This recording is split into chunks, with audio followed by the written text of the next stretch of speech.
रोहित पवारांनी मुंबईत marine drive police स्टेशनमध्ये दिलेला तक्रार अर्ज सीआयडीकडे सादर. तक्रारीवरून एफआयआर दाखल कधी करणार याची उत्सुकता.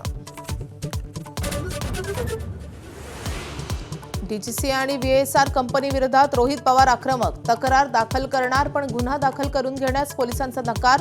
सूत्रांची माहिती, बारामती पोलीस ठाण्यातही वादावादी. रोहित पवारांना मुख्यमंत्री कार्यालयाचा फोन. अजित पवारांच्या स्मारकाबाबत फोनवरून चर्चा. बजेटमध्ये स्मारकासाठी तरतूद करण्यात आल्याची माहिती.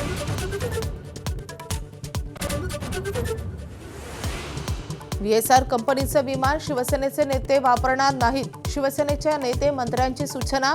एकनाथ शिंदेंकडून मान्य. अजित पवारांच्या अपघातानंतर महत्त्वाचा निर्णय.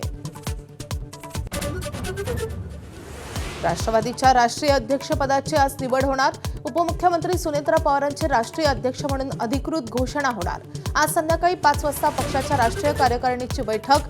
प्रफुल्ल पटेल सुनेत्रा पवारांच्या नावाचा प्रस्ताव मांडणार. आजूर ते अहिल्यानगर लॉंग मार्चचा आज तिसरा दिवस. आज सरकार आंदोलक शिष्टमंडळ यांच्यात महत्त्वाची बैठक. बैठकीनंतर आंदोलनाची पुढची दिशा ठरणार.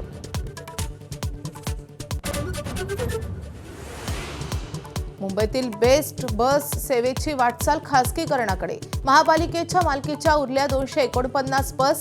कंत्राटदारांच्या 2500 बसेस रस्त्यावर. उपमुख्यमंत्री एकनाथ शिंदेंची लेखी उत्तरात माहिती.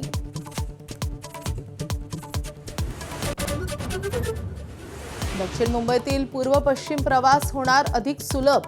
ताडदेव नागपाडा मुंबई सेंट्रलला जोडणाऱ्या उड्डाणपुलाचं मुख्यमंत्र्यांच्या हस्ते लोकार्पण. बेलासिस पुलाला पुण्यश्लोक अहिल्यादेवी होळकरांचं नाव.